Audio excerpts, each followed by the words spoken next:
Добре дојавте во Токен Падок Македонија. Денес сакав да зборувам за прашањето што го добивам во последниот период, многу често прашање: кој е твоето мислење за крипто пазарот? Дали крипто пазарот ќе закрепне? Дали ќе видиме нареден бул маркет? Дали и кога би се случило тоа? Јас уште лани на повеќе наврати, на повеќе мои интервјуа, 2022 година ќе биде година на висока инфлација ширум светот. И токму тоа се случи. На почетокот од оваа година, назад пред 8 месеци, 9 и пред пола година, исто така зборувам и кажав во неколку интервјуа, веќе спомнав дека наредната година ќе биде уште потешка година, каде што енергетските криза само ќе се продлабочи, но исто така ќе имаме еден нов вид на криза, односно криза за храна. Прво треба сите да разбериме дека ова денес што го гледаме на високата инфлација што се случуваше во 2022 и сега уште се случува во одредени држави, како во Македонија, пример. Тоа ќе продолжи во доста држави, но меѓутоа држави како Америка, да речеме, и други централни власти, односно повеќето од западниот свет, тие веќе ја кренаа каматната стапка, односно нивната централна банка веќе донесе одлука за кревање на каматната стапка. Инаку, за тие што не знаат, кревање на каматна стапка е дел од монетарната политика на одредена држава, односно централна банка, каде што тие го прават тоа како еден вид механизам за борба против инфлација. Оваквиот подмалува и ја успорува економијата во одредена држава, но меѓутоа, де факто ја намалува инфлацијата. Јас сметам дека Македонија требаше да го направи овој потек со малку поагресивна политика во кревање на каматната стапка. Тоа дефинитивно ќе има негативни последици на краток рок, но меѓутоа ќе се ова инфлација, висока инфлација ќе се сузбиеше. Да се вратиме малку сега на финансиските маркети. Од висока инфлација сега одиме во рецесија. Во една таква ситуација, исто така популарно се вика stagflation, односно стагнација на економските маркети. Тоа, како што реков, важи и за сите финансиски маркети. Затоа што, пример, најголемиот дел на финансиски маркети го имаат обврзниците, претпоставките се дека е некаде над 250 трилиони тежи овој маркет, мада овие информации не можеме сите со точност да изаиме, затоа што треба да дојдат од сите централни банки, за да го имаме точниот извештај. Пазарот на акции денес вреди преку 100 трилиони американски долари. Маркет капитализација на сите акции. Во споредба, крипто светот е само под 1 трилион. Што е тоа 1:100?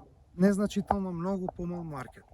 Но меѓутоа, можностите за инвестирање во еден ваков маркет, како што е крипто маркетот, ако инвестициите секогаш се правилни и точни, односно се доведени врз основа да знаете за каков проект станува збор и зошто инвестирате, ако тоа дефинитивно го погодите, дефинитивно вие можете да се надевате на една посветла иднина за вас. За крипто пазарот носи потенцијални добивки што ниту едно финансиско средство во споредба не може да ви ги донесе. Исто така мора да се разбере дека ова последна можност што ја имаат овие генерации во рамка од максимум 3 години, ова е генерацијска можност за сите луѓе да стекнат финансиска независност ако инвестираат во правилни коини и токени. Едукација за секој еден човек да може да биде свој независен инвеститор и да си ги води своите финанси на свој начин и своја одговорност, без да зависи од некоја трета страна. Ние тоа го правиме, токму тоа го правиме во Токен Падок. И досега на многу студенти и исто така на многу инвеститори им помогнавме во тој пат на независност.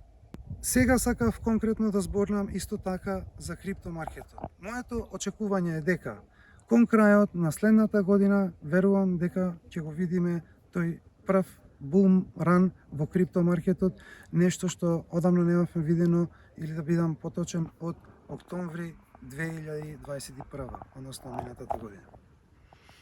Од февруари сите знаеме дека пазарот е во бер маркет токму поради почетокот исто така на војната.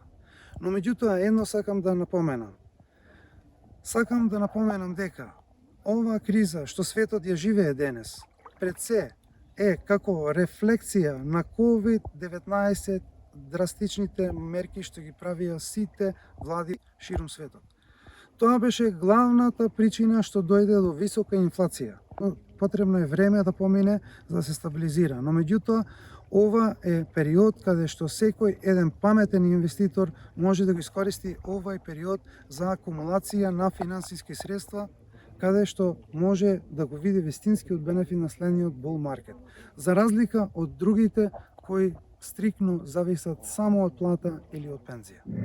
Имав доста прашања за тајмингот, зошто мислам 2023. Официјално влади некои веќе признаваат дека ова рецесија ќе трае малку и повеќе, подолго.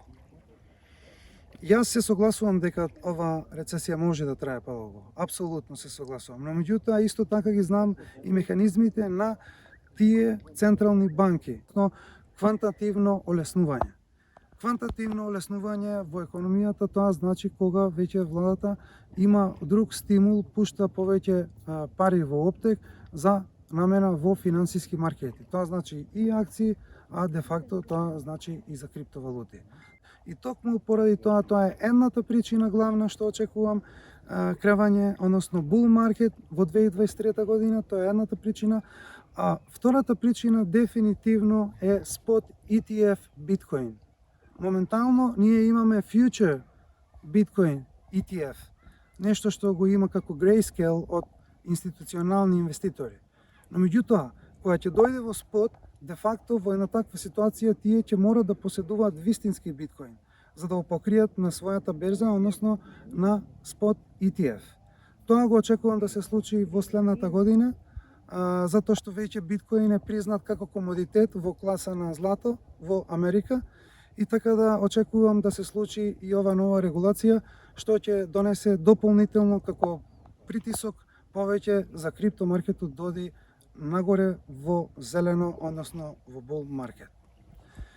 Драги мои, тоа е денес што сакав да ви го кажам.